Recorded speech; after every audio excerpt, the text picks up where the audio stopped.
બાળકો કેમ છો? તો આજે આપણે ગ્વાલા એસાઇનમેન્ટ 2021 ધોરણ 12 વિષય ઇંગ્લિશના પેપર નંબર 5ના સેક્શન સી વિશે વાત કરવાના છે. તો ચલો આપણે સેક્શન સીની શરૂઆત કરીએ. તો બાળકો અહીંયા ફકરો છે જે લેપિંગમાંથી આપેલો છે. So I had chose another job and I learn to the pilot aeroplanes. I flew more or less all over the world. તેથી મને બીજું કામ મેં પસંદ કર્યું અને હું વિમાન ચલાવવાનું શીખ્યો, એક પાયલોટનું કામ. I flew more or less over the world. આમ તો મેં દુનિયામાં બધું જોયું છે કે ઓછું જોયું છે, પણ વિમાનથી હું ઉડ્યો એ પ્રદેશ મને ખબર છે. And indeed geographic has been extremely useful to me. અને ખરેખર જો મારું ભૂગોળ વિશે મને જે જ્ઞાન હતું તે મને ખૂબ જ અહીંયા ઉપયોગી બન્યું. I am able to distinguish between China and Arizona at the glance. એટલે હું જો વિમાનમાંથી ઉડી રહ્યો હોય તો મને ચાઇના અને એરોઇઝોના વચ્ચેનો તફાવત હું સમજી શકતો હતો. It is extremely helpful two one get lost in a night. અને એ ખરેખર બહુ ઉપયોગી છે. જો રાત્રે કોઈ ખોવાઈ જાય ને તો અત્યંત ઉપયોગી બને છે. As a result of which I have been in a touch. પરિણામે સમગ્ર જીવન દરમિયાન હું જ્યાં આગળ જે વસ્તુના પરિચયમાં આવ્યો, થ્રુ આઉટ માય લાઈફ, મારા જીવન દરમિયાન હું જે વસ્તુમાં પરિચયમાં આવ્યો, with all kind of serious people. અને જેમના પરિચયમાં આવ્યો એ બધા ગંભીર પ્રકારના લોકો હતા જેના હું સંપર્કમાં રહ્યો છું. I have spend a lot of time to grown ups. એટલે મેં મારો ઘણો બધો સમય જે જીવનનો છે એ વડીલોની નજીક રહીને પસાર કર્યો છે. I have seen them very close quarter, which I am afraid has not greatly enhanced my opinion of them. જેથી મને તેમની ખૂબ નજીક જોવાથી તેમનાથી મને ડર લાગે છે કે તેઓ મારા મંતવ્યથી ઘણીવાર સહમત તો નહીં હોય ને એમ. એટલે મારા મંતવ્યને તે લોકો નહીં સ્વીકારે તો એવું બીક લાગે છે અહીંયા. How is the writer able to distinguish between China and Arizona. તો અહીંયા તમને ખબર પડી હશે કે એરાઇઝોના અને વિશે કેમ, તો એમની પાસે શું નોલેજ હતું? ઇન્ડીડ ઝિયોગ્રાફિકલ નોલેજ હતું. અને એ ઝિયોગ્રાફિકલ નોલેજને કારણે એ થોડું જે ડિસ્ટન્ટ હતું ચાઇના અને એરોઇગોના વિશે એ થોડું એ જાણતા હતા. તો આપણે લખવાનું છે ધ રાઇટર હેઝ. તો એને રાઇટરે પહેલાં શું કર્યું હતું? તો કે પહેલાં એ રાઇટર અહીંયા flow over less or over the world, થોડુંક વિશ્વમાં જે વિમાનમાં બેસીને થોડુંક વધુ કે ઓછું ઉડ્યા છે એ જાણતા હતા. અને બીજું ધ નોલેજ ઓફ એમની જિયોગ્રાફિકલ નોલેજ છે has been extremely useful to that distance between China અને એરાઇઝોના. તો અહીંયા જવાબ લખીશું the writer has flown more or less over the world comma and the knowledge of geographical has been extremely useful to. શેના માટે એમનું હતું? શું? તો distinguish between China and Arizona. તો આ આપણો જવાબ થશે અહીંયા આગળથી. ક્યાંથી લખવાનું છે ફરી એકવાર સમજાવી દો બાળકો. તો અહીંયાથી લખવાનું તો રાઇટર, બરાબર, ધ રાઇટર હેઝ ફ્લો છે તો એની આપણી બરાબર ફ્લોન કરી દેવાનું. Flown more or less over the world and the knowledge of geography has been extremely useful to. શેના માટે? Distinguish between China and Arizona. With whom has the writer come to touch in his life? Writer એમના જીવનમાં, લેખક એમના જીવનમાં કઈ વ્યક્તિઓની નજીક હતા? તો as a result which I have touch through out my life, એટલે એમના જીવન દરમિયાન.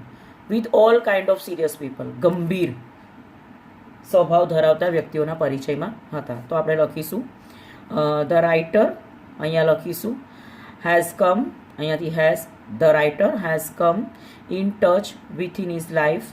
કઈ રીતે? With all kind of serious people, બધા જ પ્રકારના ગંભીર સ્વભાવના લોકો સાથે તે મળ્યા હતા. વોટ કુડન્ટ ચેન્જ અ રાઇટર્સ ઓપિનિયન. રાઇટરનું મંતવ્ય કોણ નહીં ચેન્જ કરી શકે? તો અહીંયા લખવાનું છે, તો એ લખીશું આપણે ઇવન આફ્ટર. અહીંયા છે આપેલું છે quarter which are gently change in opinion of them. એટલે અહીંયા કીધું છે કે જ્યારે એ ગ્રોન અપ્સ થશે, I have spend a lot of time to grown ups. Grown ups એટલે વડીલો સાથે એમને ઘણો સમય પસાર કર્યો છે. અને I have seen them very close quarter which I am afraid has not greatly enhance my opinion of them. એટલે એમને અહીંયા એવું લાગે છે. હવે આ વાક્ય રચનાને આપણે બેસાડવાની છે. તો આપણે લખીશું એમને રાઇટર વિશે લખવાનું છે. તો કે even after Bing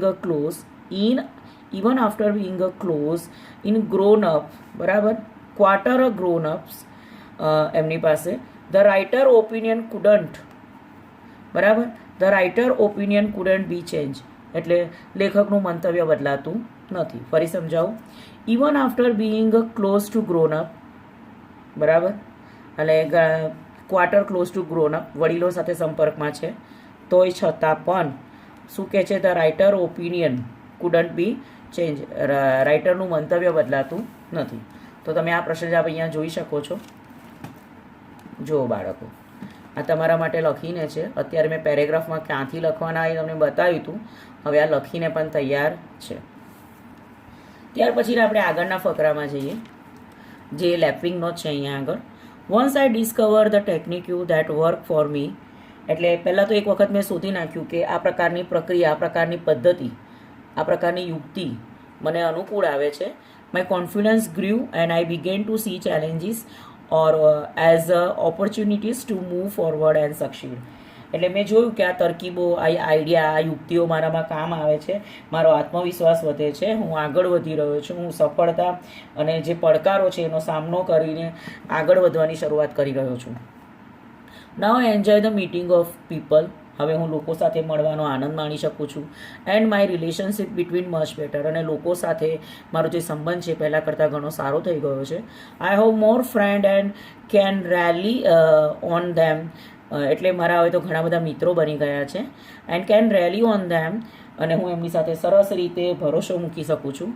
I feel myself slipping back to where I before, અને હું એમની પર આરામથી ભરોસો કરી શકું એવો સમય મારી પાસે આવ્યો છે, એવો સંબંધ પણ મારો એમની સાથે વિકસી ગયો છે. I am achieving my goal with ease because I have develop my confidence, અને હું આનંદપૂર્વક મારો ધ્યેય પૂરો કરી શકું છું અહીંયા આગળ.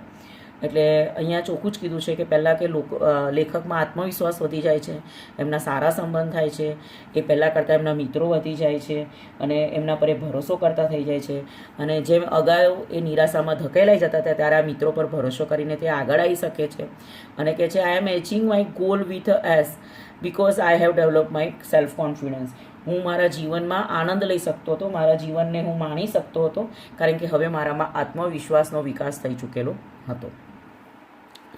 Vote benefit does a writer get after discovering the technique you, ભાઈ ટેકનિક યુ એમને ડેવલપ કર્યા પછી શું ફાયદો થયો? તો એમને ટેકનિક યુ જ્યારે દાખલ કરી તો એમને શું થયું કે એમનામાં પહેલાં તો કોન્ફિડન્સ લેવલ વધી ગયો, બરાબર, ચેલેન્જીસનો સામનો કરી શક્યા, ઓપોર્ચ્યુનિટીઝનો પડકારોનો લઈ શક્યા, અને જીવનમાં સક્સેસ થઈ શક્યા. તો આપણે લખીશું after discovering the technique you, પ્રશ્ન જવાબમાંથી લખવાનો. અહીંયા બાળકો ડઝ આપ્યું છે એટલે તમને ખબર પડી કે અહીંયા ટેકનિક યુઝ આપણે લખવાનું. After the discovering the technique use that, હવે એમને શું કર્યું? The work for the writers, અહીંથી લખવાનું, the work for the writers, શું થયું? ધ રાઇટર્સ કોન્ફિડન્સ, માય કોન્ફિડન્સની જગ્યાએ અહીંયા લખવાનું પહેલું, દેટ વર્ક ફોર મી, એટલે ધ વર્ક ફોર રાઇટર, બરાબર. ફરી સમજાવું, after the discovering the technique use, બરાબર. પછી શું હતી technique use? That work for writers, me નહીં લખવાનું, લેખક લખવાનું. પછી માય નહીં લખવાનું, આપણે લેખકનું લખવાનું, એટલે હિઝ કોન્ફિડન્સ લખો, કાં તો રાઇટર્સ કોન્ફિડન્સ લખો. Writers confidence grew up and, પછી બીજું શું કરતા હતા એ? Grew up and he began, બરાબર, he begins to see challenges as opportunity to move forward and success.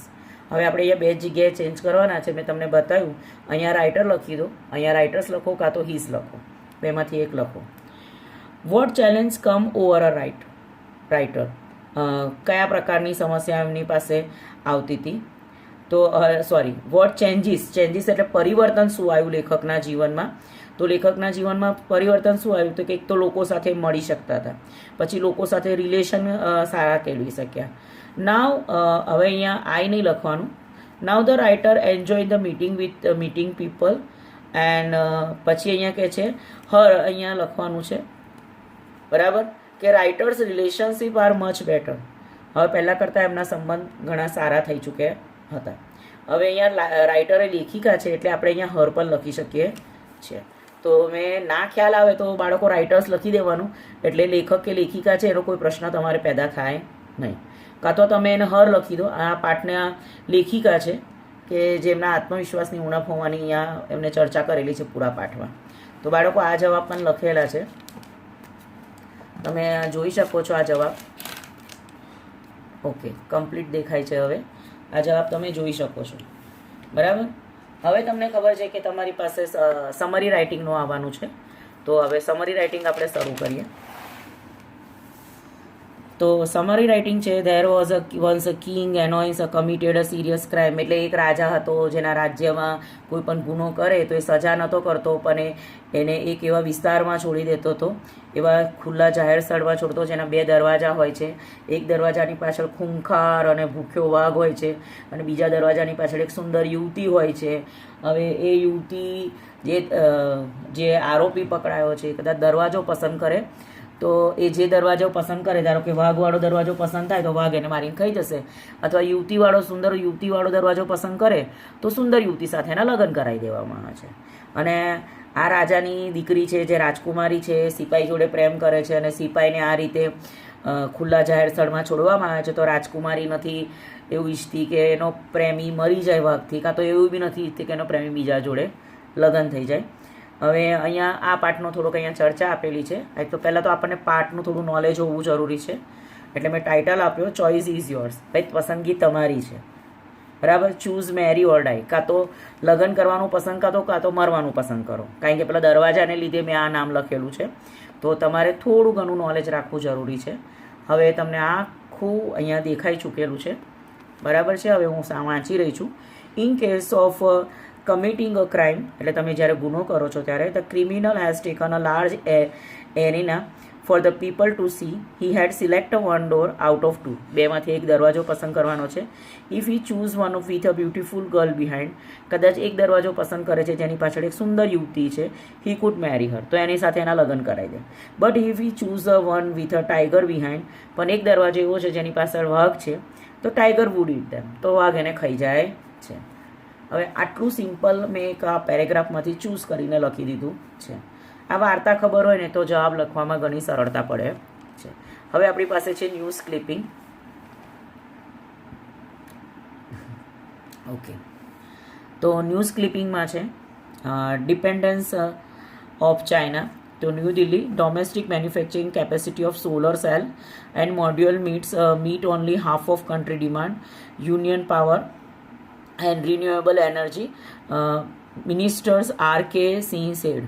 એટલે દિલ્હીની અંદર મિટિંગ ભરાય છે અને એમાં મિનિસ્ટર R.K. સિંહ કહે છે કે ભાઈ આપણી પાસે હમણાં ડોમેસ્ટિક મેન્યુફેક્ચર કેપેસિટી જે સોલર પાવર સેલ છે, જે એના મોડ્યુલ્સ આપણી પાસે છે, અને અત્યારે દેશમાં એની ડિમાન્ડ એટલે માંગ વધારે છે, યુનિયન પાવર અને રિન્યુએબલ એનર્જી સોર્સિસવાળા. તો this means that depends on China for India solar important in bond of company. એક તો ભારત પાસે સોલર સિસ્ટમ સૂર્ય દેવતા વધારે છે, એટલે આપણી પાસે જે બીજા દેશ પર આપણે આધાર રાખીએ છીએ તે નહીં રાખતા. સોલર એનર્જી વિશે આપણે કન્ટિન્યુટ કરી રહ્યા છીએ. The minister recently announce a sleeve of the duty to leave on them starting this year. Presently the solar cell manufacturing capacity is at 2.5 GW. Within another 5 GW under a construction. આમ તો અત્યારે જેનું ઉત્પાદન થઈ રહ્યું છે solar પાવરની capacity 2.5 GW છે, પરંતુ અત્યારે 5 GW નું ઉત્પાદન પણ થવાનું કામ ચાલુ છે. Further 3 GW has been approach, અને 3 GW તો અત્યારે એપ્રોચ એટલે બજારમાં આવી ચૂકેલું છે. Sinha told to reporters virtual press conference on Friday. એટલે મિસ્ટર R.K. સિન્હા આ પ્રેસની મિટિંગમાં બોલે છે. This would mean imports of solar equipment from China likely continue, which currently has 18% share of total import. મતલબ આપણે જે ચાઇના દેશ પાસેથી ઇમ્પોર્ટ કરીને બધા ઇક્વિપમેન્ટ એટલે લાઇટ ને બધું મંગાવતા હતા, એની જગ્યાએ હવે આપણે 80% ઉત્પાદન પોતાના દેશમાં કરી શકીએ છીએ. China pegged total expenditure on a renewable energy import of $2.9 billion. અને મિસ્ટર સિન્હા આ પણ રજૂઆત કરે છે કે એક્સપેન્ડિચર રિન્યુએબલ એનર્જી છે એનું ઇમ્પોર્ટ કેટલું થયું છે $2.9 billion. However, Sinha trace at the need for a self-reliance in India, saying that a good manufacture in India did not lack quality. અહીંયા કહે છે. અને ઉપરથી સિન્હા રજૂઆત કરે છે કે આપણે સેલ્ફ રિયલાઇઝ, હવે આત્મ સંસાધનો જે છે આપણે આત્મનિર્ભર બની ચૂકેલા છે કે આપણે જે ઉત્પાદન માટે કોઈ ખોટ પડશે નહીં અને ક્વોલિટી સૌથી સારામાં સારી હશે. Solar module are export from India. હવે તો આપણે બીજા દેશમાં આ વસ્તુનું નિકાસ કરીશું so that it is not knock on a quality minister sets, એટલે કે કોઈ ક્વોલિટીમાં કોઈ પણ પ્રકારની સમસ્યાનો સામનો આપણે નહીં કરવો પડે, આપણે બીજા દેશને નિકાસ કરવાના છે. હવે 2 GW and 3 GW commissioned solar capacity will be part of Adani Green. That's a ₹45,000 crore project. તો આમાંથી સૌથી મોટો પ્રોજેક્ટ છે અદાની ગ્રીને 45,000 કરોડનો બનાવ્યો છે, જેમાં 2 GW અને 3 GWનો સોલર કેપેસિટીઝ બનાવવામાં આવશે. The biggest in the world, અને જે દુનિયામાં સૌથી મોટું સોલર પાવર એનર્જી ક્રિએટ કરતું છે. As a part of winning bid, Adani will develop a capacity of 8 WGD by 2025. એવું લાગે છે કે અત્યારે જે એમનું પ્રથમ નંબર છે તેના પરથી અદાની ગ્રુપની કેપેસિટી 8 GW બાય ધ 2025 સુધીમાં ઉત્પાદનની હશે. And will also establish a further 2 GW to solar cell and module by 2020. અને 2 GWના જે સોલર સેલ્સના છે એના મોડ્યુલ્સ બનાવવાના છે 2022 સુધીમાં, તો તેઓનું નિર્માણ કરી નાખશે. Last week, Sheena told reporters that government planned a levy a basic custom duty 15 to 20% that would be a rise to 40 in a year time. એટલે ગયા અઠવાડિયે બી આ પત્રકારોની મિટિંગમાં એમને કીધું હતું કે જે આપણું લેવી બેઝિક કસ્ટમ ડ્યુટી છે 15 થી 20% હતી, હવે એની જગ્યાએ વધીને 40% વર્ષ દરમિયાન થઈ ચૂકેલી છે. To reduce the dependence on China, જે આપણે ચાઇના ઉપર આધાર રાખતા હતા એની જગ્યાએ હવે આપણે સ્વનિર્ભર થઈ ગયા છે. However, it also told the industrial that public power purchase agreement that were signed before August. એટલે કે જે એનાથી આપણને પબ્લિક પાવર પરચેસ એગ્રીમેન્ટ છે એની જગ્યાએ આપણે ઓગસ્ટ મહિના સુધીની અંદર આપણે આનો સ્વયં નિર્માણ કરી શકીશું. એટલે અહીંયા કહે છે હી ઓલ્સો ઇન્ડસ્ટ્રી એટલે ઔદ્યોગિકરણમાં પબ્લિક પરચેસ એગ્રીમેન્ટ છે અને sign and be afore August, એટલે ઓગસ્ટ પહેલાં તો તેનું નિર્માણ થઈ ચૂકેલું છે. It whether be remind for the duty they pay, અને તેમને આ પરચેસ પબ્લિક પર એટલે જાહેર ખરીદીમાં પણ તે મૂકી શકાશે થ્રુ ધ ગ્રેન્ડફાધર ક્લોઝ અહીંયા કહેવામાં આવે છે. હવે આપણે એના પ્રશ્ન જવાબ શોધીએ. તો પ્રશ્ન પહેલો છે આપણો, the dependence on China for the India solar import inbound country why. તો પહેલી વસ્તુ છે કે આપણને ચોખ્ખું કીધું છે કે domestic manufacture capacity of solar cell and module only the half in country demand a union power renewable energy. This means that a depend on China for the India solar import bound of continue. તમને ક્યાં છે આખું અહીંયા આપેલું છે જો. Domestic manufacture capacity of solar cell and module meet only half of the country demand, union power and renewable energy. બરાબર, renewal energy. આ વસ્તુ ક્યાં આપણને કહે છે અહીંયા આગળ? ધીસ મીન્સ, આનો જ મતલબ થાય છે the depend on China Indian solar power imports about the country. આનો મતલબ આખા વાક્યનો ત્યાં થાય છે. હવે આપણો પ્રશ્ન શું છે બીજો, vote is the status of solar cell manufacturing capacity in India today. અત્યારે એનું ઉત્પાદન કરવાની આપણી કેપેસિટી કેટલી છે? તો અહીંયા કીધું છે ને આપણને, શું કીધું અહીંયા આગળ? ચોખ્ખું જ કીધું છે કે આપણને 2.5 GB સુધી અહીંયા કીધું છે ફોર આપણે presently the solar cell capacity at 2.5 GB within another આપણને ચોખ્ખું જ કીધું છે કે તો આપણે અહીંયાથી લખવાનું છે. શું કીધું આપણને? The status solar cell manufacturing capacity in India today. તો આપણે લખીશું ટુડે, મતલબ આજે. શું છે આપણું પાસે? The status of solar cell manufacturing capacity. બરાબર, તો અહીંયાથી લખીશું today the status for solar cell manufacturing capacity in India. બરાબર, કેટલી છે? કેટલી છે અહીંયા આગળ? Is 2.5 GW. બરાબર બરાબર, within another 5 GW under a construction and 3 GW has been approach. બરાબર, અત્યારે કેપેસિટી કેટલી છે? 2.5 GWની છે, અને બીજી 5 GWને એપ્રોચ કન્સ્ટ્રક્શનમાં છે, અને 3 GB તો આપણે એપ્રોચ કરી લીધું છે. અત્યારે આ કન્ડિશન છે આપણી. What has mister Sinha said about a need to self reliance in India? બરાબર. અહીંયા કહે છે what has an self reliance in India. તો કે આપણે સેલ્ફ રિલાયન્સ ઇન્ડિયા કેવી રીતે બને છે? તો mister Sinha stress to need a self-reliance in India, saying that good manufacture in India not to lack quality, solar modular export from India. એ કહે છે ભાઈ આપણે તો ઇન્ડિયામાંથી એક્સપોર્ટ કરીશું, so it is note down a quality, અને જે બધાની ક્વોલિટીને નોક down કરી નાખશે એટલે આપણી ક્વોલિટી સૌથી સારામાં સારી હશે. તો બાળકો પહેલાં તો આપણે આ 3 જવાબ જોઈ લઈએ જેથી કરીને તમને સરળ પડે. તો આ 3 જવાબ પહેલાં તમે જોઈ લો, હું ફરી એકવાર સમજાવું છું. પહેલો છે domestic manufacture capacity of solar cell and the module meets only half of the country demand. આ પહેલા ફકરામાં આખું આપેલું છે.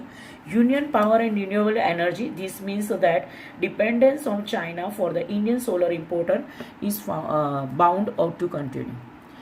પછી ત્રીજા ફકરામાં છે, અને આપણે પ્રશ્નમાંથી પહેલાં આટલું લખ્યા છે, today the status of solar cell manufacturing capacity. આટલું પ્રશ્નમાંથી જોઈને લખ્યું છે. પછી આ ફકરામાંથી લખવાનું છે at 2.5 GW with the other 5 GW under a constructions and further 3 GW has been approached. અને પછી આપણે આ લખ્યું છે મિસ્ટર સિન્હા સ્ટ્રેસ છે, એટલે આપણે ચોથા ફકરામાંથી લખેલું છે. તો કે mister Sinha trace a need for reliance in India has shared that good manufacture in India did not lack quality and also added a solar module are export from India, so it is not their quality. જો બાળકો દેખાયો ને આખો જવાબ? આ આપણે ફકરામાંથી લખેલો છે, બીજે કશેથી નથી લખ્યો. હવે આપણને આગળના 2 પ્રશ્ન જવાબ છે, એ બી હું તમને ફકરામાંથી બતાવું પહેલાં કે ક્યાંથી મેં લખ્યો છે. તો પહેલો જવાબ મેં અહીંથી લખ્યો છે આ ફકરામાંથી, બીજો જવાબ છે આપણો આ ફકરામાંથી છે, ત્રીજો જવાબ મેં આ ફકરામાંથી લખ્યો છે. હવે આપણે ચોથો અને પાંચમો જવાબ જોઈશું. Which is the biggest solar cell manufacturing project in India અને હાઉ? તો તમને ખબર છે ને બિગેસ્ટ શું હતું? આર્યું અદાની ગ્રીન, બરાબર 45,000 crore project in Indian first biggest in a world, બરાબર આપેલું છે પ્રોજેક્ટ. કેમ ભાઈ આ મોટો છે? તો એને શું રીઝન છે મોટું કરવાનું કારણ એનું? તો કે એઝ પાર્ટ ઓફ વિનિંગ, એટલે અહીંયા રાખવાનું છે કે આપણે Adani will development capacity 8 GW by the 2025, બરાબર છે. And also will also establish further 2 GW solar cell in module by the 2022, બરાબર. એટલે આ ફકરામાંથી જવાબ છે. તો પહેલાં જોઈ લો તમે, મેં અહીંયાથી લખેલો છે અદાની ગ્રીન ₹45,000 કરોડ પ્રોજેક્ટ. પછી પ્રશ્નવાનું is the biggest solar cell manufacturing project in India. કેમ? બિકોઝ, કારણ કે it will develop a capacity of 8 GW by 2025 and will also establish the further 2 GW solar cell in module by 2022. જો હવે આ જવાબ પણ હું લખીને લાવેલી છું તમારા માટે, જોઈ લો. જે ફકરામાંથી જ મેં લખેલો છે. એવું હોય તો તમે એકવાર જવાબ લખી દો અને પછી ફકરામાં જઈને જોજો, એટલે તમને ખબર પડશે કે આનો જવાબ ક્યાંથી જોવાય છે. ત્યાર પછીનો આપણે અંતિમ છે પ્રશ્ન, what action is plan out of reduce dependence of China? તો એક વસ્તુ આપણે કરી, શું કર્યું ડિપેન્ડન્સ ઓફ ચાઇના? તો આ ફકરામાં આપણને આપ્યું છે. તો શું આપ્યું છે? ધ લેવી બેઝિક, બરાબર, ટુ ધ લેવી basic custom duty 15 to 20% that would be rise two 40% to a year, બરાબર. આ આટલું કામ કર્યું છે એમને યર ટાઈમમાં. અને આપણે પછી લખીશું this action is plan out or reduce dependent on China. ક્યાંથી લખ્યું છે ખ્યાલ આવ્યો? અહીંયાથી. ઓકે, આ જવાબ પણ તમે જોઈ શકો છો બાળકો, જોઈ લો. ખાસ તો તમારે ધ્યાન રાખવાનું છે કે શું અહીંયા છે. હવે આપણે પોયમના પ્રશ્ન જવાબ આવે છે, તો પોયમ જોઈ લઈએ. In bygone time I used to be dreams who would hurry on every side of insolence of the emerald and peril, but now I am kneeling at the feet of the Supreme. I have ceased to be a dreamer and have learned to be a dreamer. એ દિવસોના સપના સમાન મારી પાસે હતા, જે ગેરરીતિપૂર્વક મેં જીવનનો આનંદ માણ્યો અને મોતી એકઠા કરવા માંગતો હતો, પણ હવે હું સ્વાધીનતાપૂર્ણ થઈ ગયો છું. હું ભગવાનના શરણે ગયો છું અને મેં સપના જોવાનું બંધ કરીને સપના બનતા શીખી ગયો છું. What was a poet in a past? તો પોએટ શું હતા? ડ્રીમર હતા.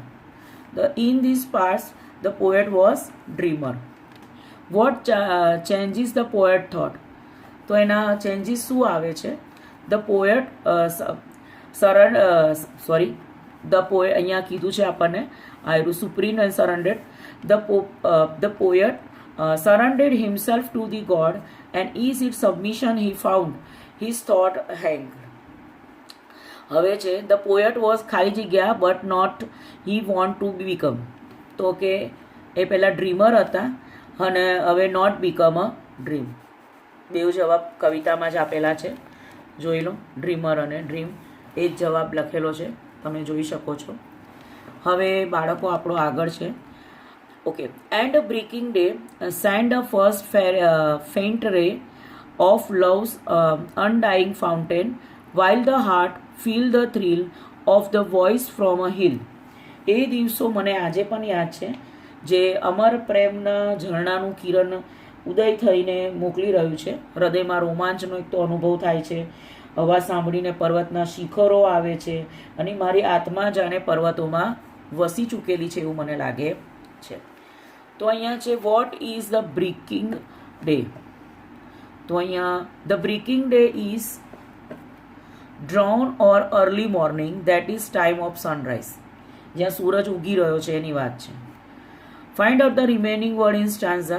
તો રિમેનિંગ વર્ડ તમે જોઈ શકો છો. એક તો ડે છે, રે છે, મેં લખેલો છે. પછી એક થ્રીલ છે અને હિલ છે. પછી ફાઉન્ટેન છે અને માઉન્ટેન છે. બરાબર, મેં આ લખેલું છે, તો તમે જોઈ શકો છો. લો,